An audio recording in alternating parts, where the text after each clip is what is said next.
She ran. I took up running when I turned 40.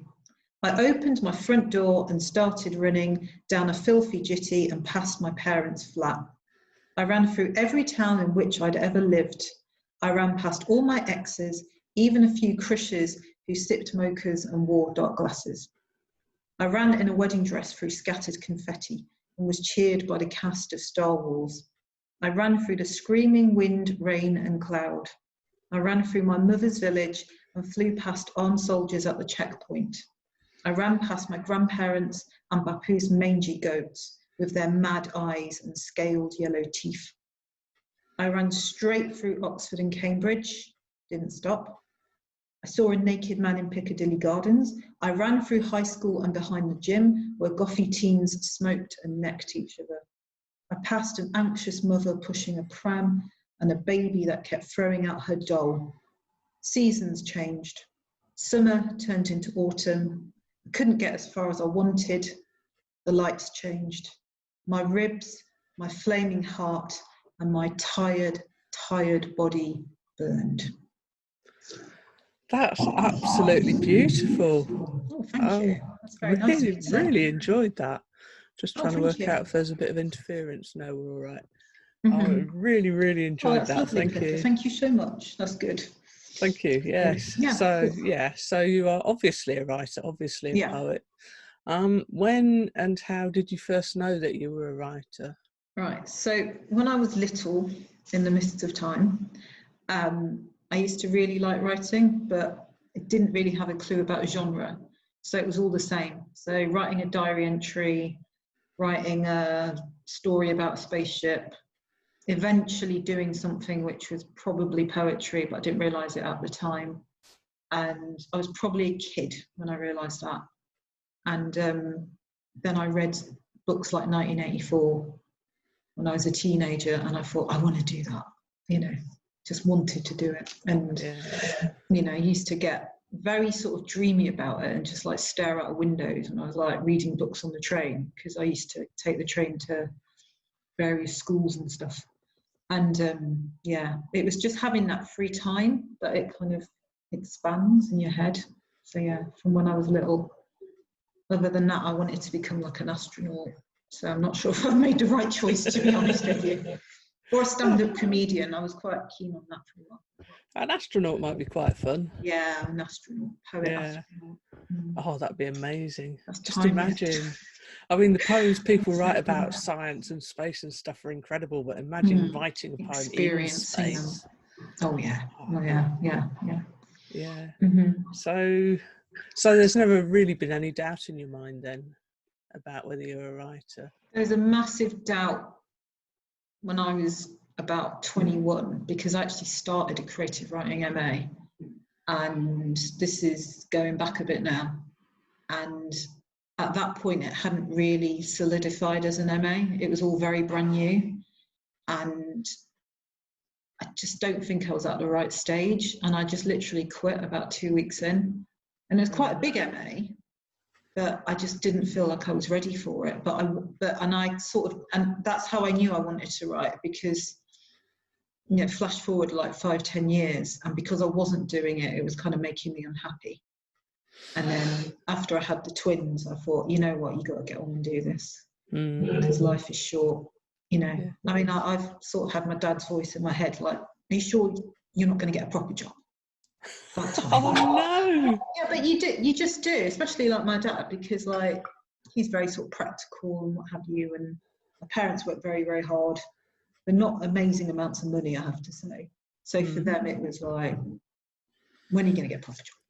But now it's like, oh, that's nice. Oh, you're a lecturer. Oh, that's nice. It's funny how things change. Yeah, as soon as you get a professional label put on it, it's all okay, isn't it? Yeah. So my advice to anyone is, if you want to do it, go ahead and do it, because you've got to. So yeah, definitely. Yeah. So what are you writing at the moment? Right. So I'm glad you're talking to me at this part of lockdown, which is late June, because if you'd asked me in March, I would have said sweet FA, I'm afraid. I'm starting to, because I've sort of finished off in the process of finishing off the manuscript for the next book, which I have to say for my publisher is Dressing for the Afterlife by Nine Arches Press, which should be out September-ish. I was finishing that off and I really thought I wasn't going to write anything else for a while, but I am starting to write again, which is nice. Just poems, really, just little poems, but poems I feel a bit more comfortable about. I was writing bits for a very, very long while, but it feels like I'm getting a little bit of space. But as you know, as I'm sure a lot of people can appreciate, that changes from week to week, because just when you think you've cracked it, it's just like, oh, I don't know what I'm doing again. And that's kind of the beauty of it as well, is that it's not predictable. It's kind of like advice for writers, isn't it? First you stay home and then you be alert, or stay alert. Stay alert, watch what's around you. So so how has lockdown and all the stuff around it affected your writing life? Massively, very hugely. So at the beginning of lockdown, do you remember just before we went into lockdown, everyone was like, oh, Shakespeare managed to write whatever, like Macbeth or The Tempest or something in lockdown. I didn't quite believe that. A bit like the poem I started off reading, everything was happening at once. So we had work. Both of us have got jobs to hold down. Twins are homeschooling. You know, just the stress of a global pandemic to sort of fit in there somewhere as well. So it was quite intense at first. And when I was writing poetry, I have to say, I didn't write very much, but around April time, I was writing quite, I would say quite twee stuff, almost like a bit sentimental. And I don't know why it had that effect at first, but also I was just like happy and just at least I was getting words on a page. But so maybe you were writing for yourself then, rather than... Yeah. And it means that I don't know what to do with some of this stuff because it's all very locked down. And I think that'll be an interesting question for the future, is what we're going to do with all these lockdown poems, you know. And actually, I reckon that the best lockdown poems haven't been written yet, because maybe like they'll be written in the future almost, when we look back and we get some idea of what's going on right now, if that makes sense. Yeah, because a lot of poets say that if they're writing about really intense events, or like, I don't know, the death of a parent or something like that, they can't do it at the time. It has to be, you know, when you can step back for it and get some perspective. I think our friend Wordsworth said something like that, that it comes with perspective, and right now I don't have a perspective, but weirdly it's given me a perspective on other stuff. So when I look at my own family members, I'm trying to write something about an aunt of mine, and it's made me realise that, my gosh, she's been living like double lockdown, because not only is she living in lockdown and she's like 80 something, and she's been instructed not to go out, etc., and she lives in London. Also, I thought, well, you know, she is technically a refugee as well, so she couldn't go back to where she wanted anyway. So I'm like, that's weird. That's like a double lockdown situation. And when I am writing about lockdown related stuff, I'm thinking, just don't use the word lockdown. Try and source it through other situations or maybe other things. So it's not like every poem is called blah, blah, blah for the lockdown or whatever. And it's made me think, oh gosh, it's going to sound so pathetic, unlocking, as it were. You know, kind of like going back to some of the things I normally write about, but thinking about them maybe a bit differently now.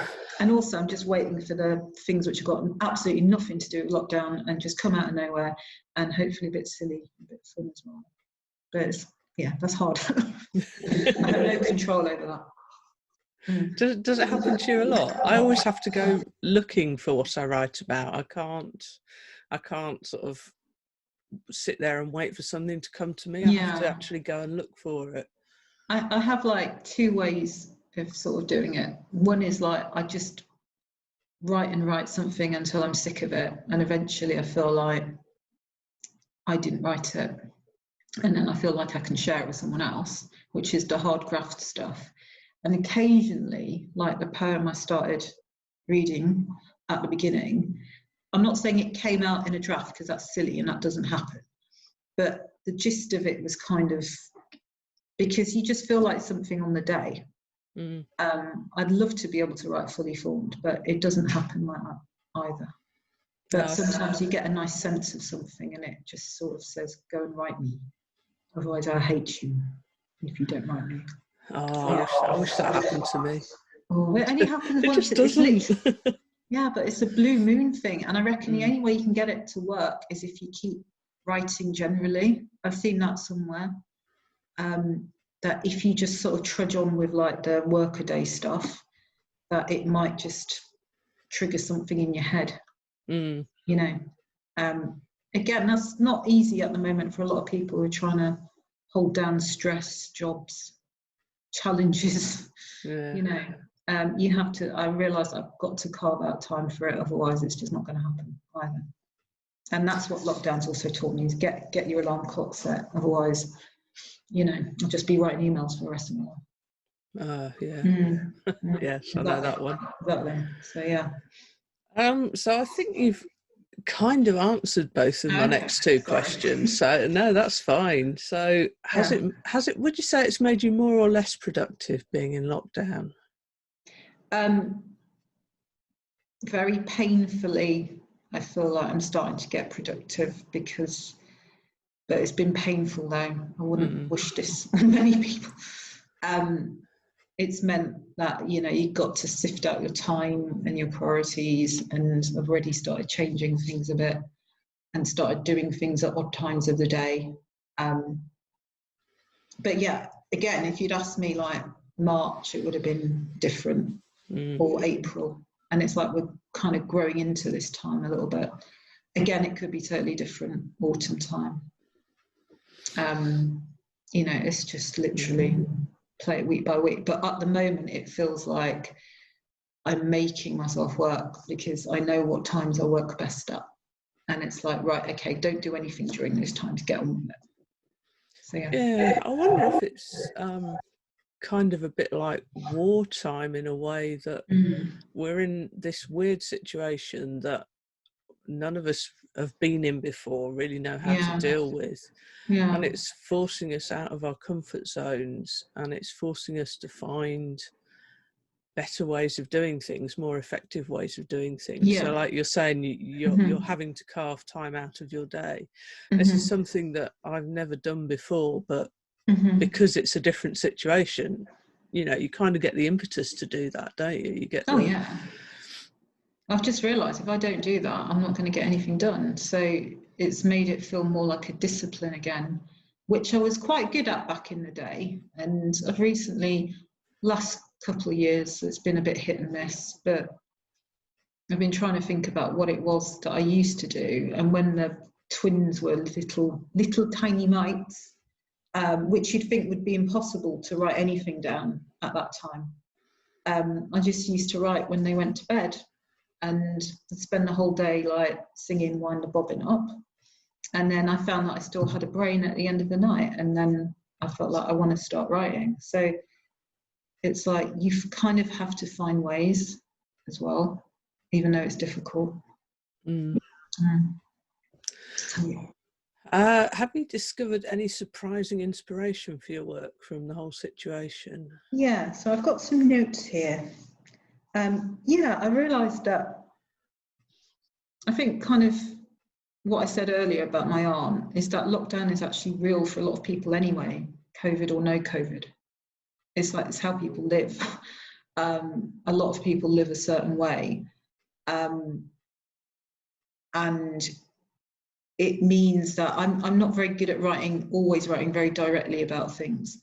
So it's meant that I thought about other people's situations a bit more and found things that we all have in common, really, and found little links and what have you. It's kind of weird because the collection's coming out in September, and obviously everything was written, you know, finalised in February. So it's literally finalised before the world kind of exploded, I suppose, before everything completely changed. So, you know, I've written a book which isn't at all affected by this. And it took 8 years. And it felt like, well, actually, this is a good cycle now. It is a good time to say, right, start again now.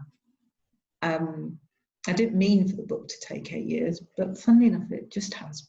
So, they take as long as they take, don't they? Yeah, they do. I mean, I had a pamphlet in the middle of it. And the pamphlet was a bit of a lifeline because it made me feel like I was still doing stuff. But, you know, even like poems in magazines is like, you know, maybe I'm ready to think about that again. Because it's not easy. It doesn't get easier just because you've done it for a few years. No, it doesn't. It really doesn't. No, it doesn't. And that's not always a terrible thing. It's just like showing you that, you know, you just have to keep adapting all the time. Yeah, and you have to hang on to the positives, I guess. I mean, many congratulations on getting the second collection published. Yeah, thank you. I'm really looking forward to reading it. Oh, thank you so much. So how do you engage with the writing community, sort of in general and during these times? You know what, and this is probably helping with the inspiration bit, is I'm virtually going to a lot of readings in a way that I never went before. So last week I was at something every night practically, and I've been to some very good online readings, and it's very different to how you would like in real life. You'd go, you'd sit still, you know, you'd listen. I find that I'm going to these things, but mainly just listening, sort of making my little notes, doodling, maybe walking around a bit, and actually doing all these different things is actually helping the stuff to seep in a bit more. Yeah, you're nodding your head. So absolutely, I couldn't agree more. I'm a very active listener as well. If you sit me down and don't let me doodle or don't let me move, then I just switch off. But yeah, so that's been quite good. And it's meant that I've probably gone to a whole heap of readings that I wouldn't be able to go to normally because they'd be in a different part of the country. And also, I think if you're going to write poetry, you need to hear poetry. Yes. And, you know, reading is one thing. And I found reading quite difficult at the beginning of lockdown because it required concentration and sitting still, which I could not do for the life of me. But listening has helped massively. Not reading, listening, actually hearing, sensing, whatever. And the fact that you've got more chance to do it at the moment because there's so much more that you can plug into and listen to of a good quality. And a lot of it's free as well, which is great. Oh, exactly. I don't know. Listening to poetry is a real skill that I think is harder to get than reading poetry. Actually getting something out of it. If you hear the words, you kind of internalize the sound, and you kind of come out with a sound before the words. And it's made me realize that poetry, you know, is actually about sound. It's not just about ideas and clever words. It's actually, and it shouldn't necessarily be about clever words anyway, but it should be about feeling it, as it were. Yeah, no, I agree. Yeah, so it's been good for that. So we've got back to, I don't want to use that phrase, back to basics, but I can't think of a better one. So sorry about that, apology. No, and the, like you say, the opportunity to hear from and to some extent interact with people from all over the country, all over the world is you just sort of think, why the hell weren't we doing this before? I think a balance is nice because obviously I still want to be doing stuff, but you wouldn't be able to get to this stuff. I mean, I can see the festival organisers won't be very happy, of course, and I can understand that.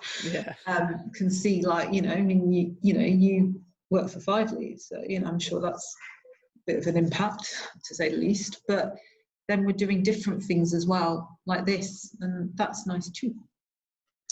Yeah, Yeah. absolutely. Mhm. And hopefully we'll carry on doing the good things after lockdown Yeah. gets Mhm. eased. We'll see. Yeah, well, hopefully. I mean, it means you could like interview a writer on the other side of the planet who would have no intention of, you know, although it's a wonderful place, they might not come to Nottingham in a hurry. Yeah, we like Nottingham. Yeah. Nottingham's nice. Yeah, so, you know, it gives them the privilege of still being connected with Nottingham, even if they live somewhere else. Yeah. Mm. Okay, so cheesy question. Who inspires you? Not necessarily writers, just sort of anyone who inspires you and feeds into your writing. Yeah, I always find that question a bit difficult.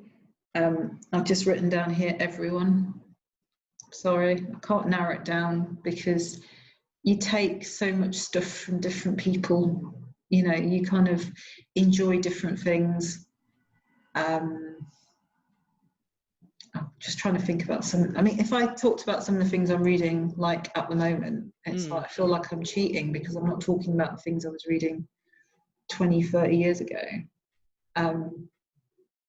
Yeah, 30 years ago, I was about 12. That was when it all sort of kicked off.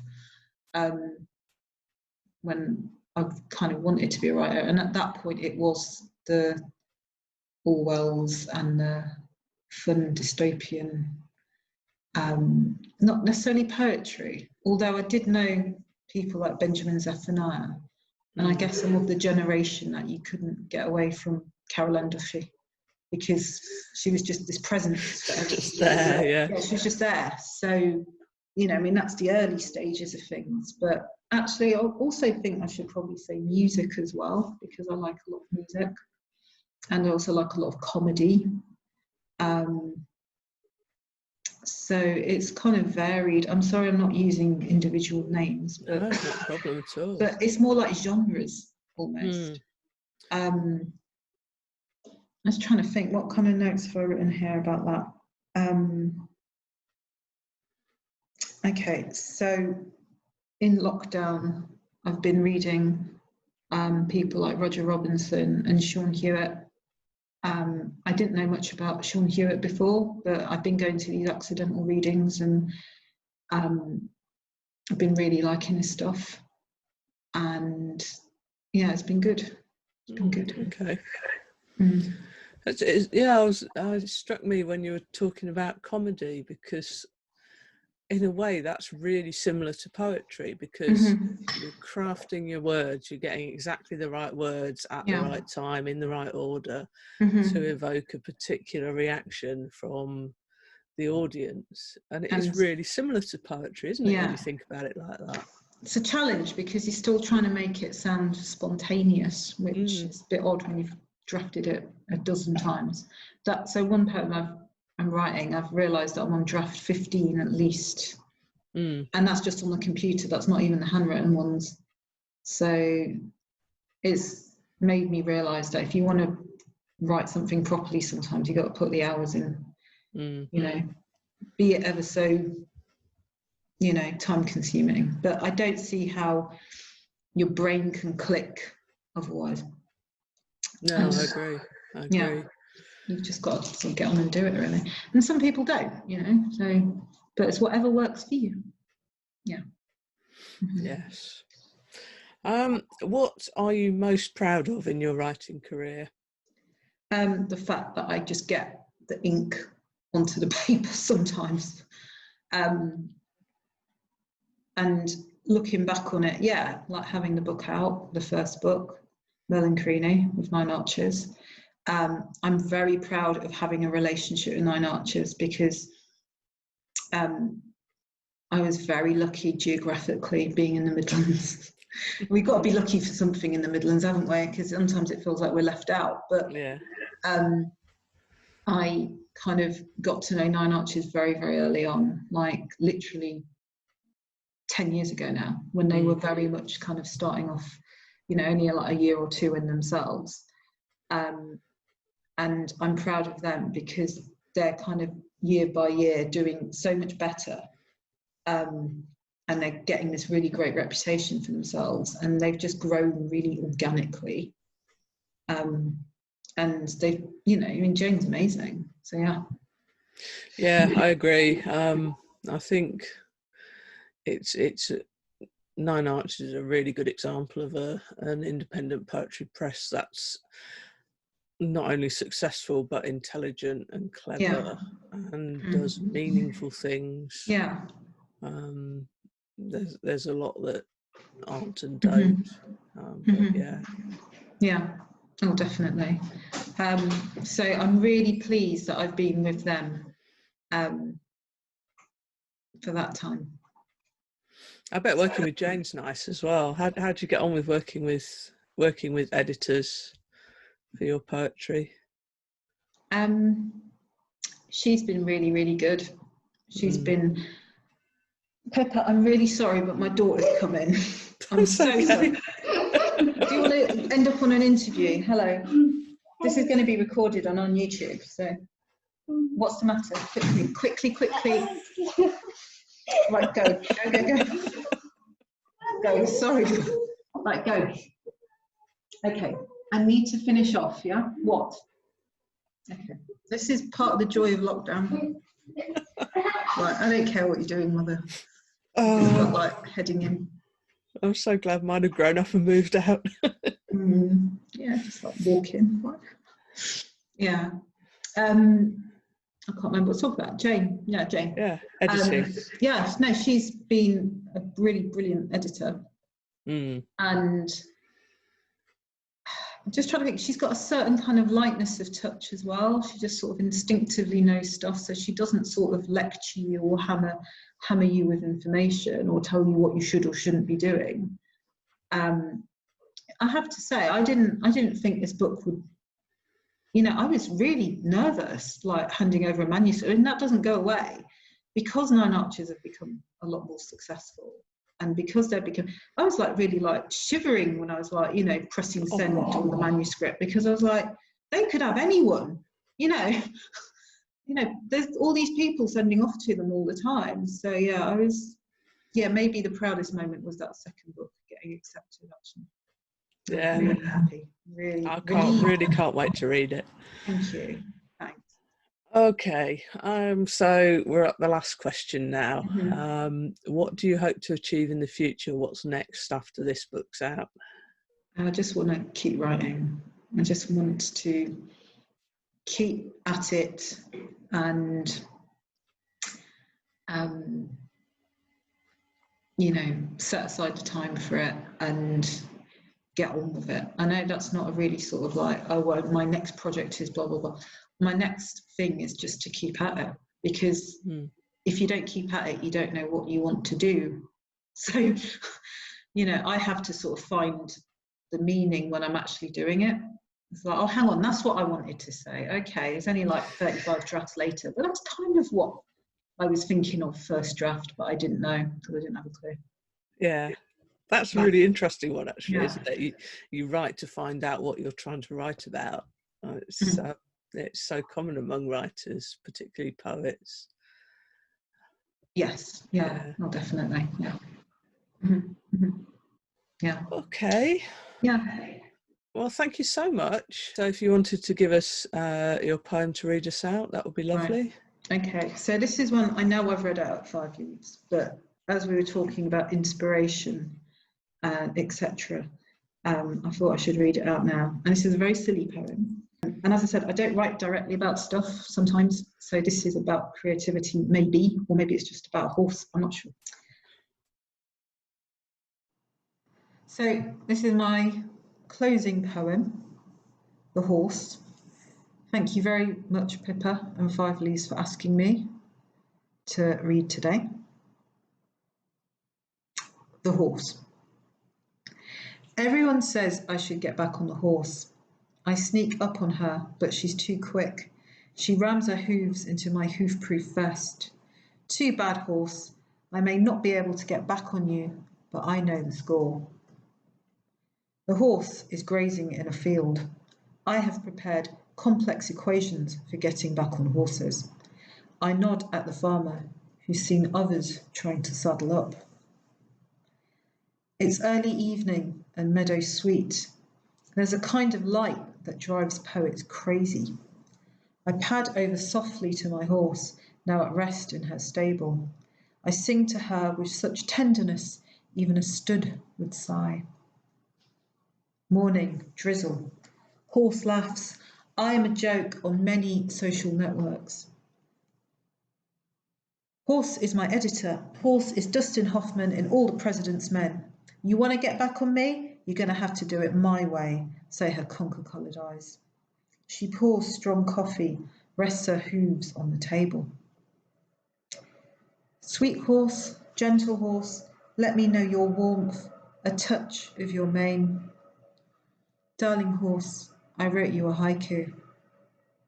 As horses go, I've had my fill of horses. There's nothing special about you. You're just like all the other horses in poems. Let's face it, you're no looker. See, I snapped my pencil in two. Go near at the moon, Equestriana. Horse is standing on my desk. Her snorts, pure anger. Say that again, horse. Didn't understand. My partner appears at the door, aghast. No worries. Private joke, I say. It's on a Thursday I mount her. I was out for bread and milk in town. She was trotting along beside me, so humble, she even buckled her knees to make it easier. Thank you, horse. Bless your stirrups and your saddle. Let me stay on. Thank you.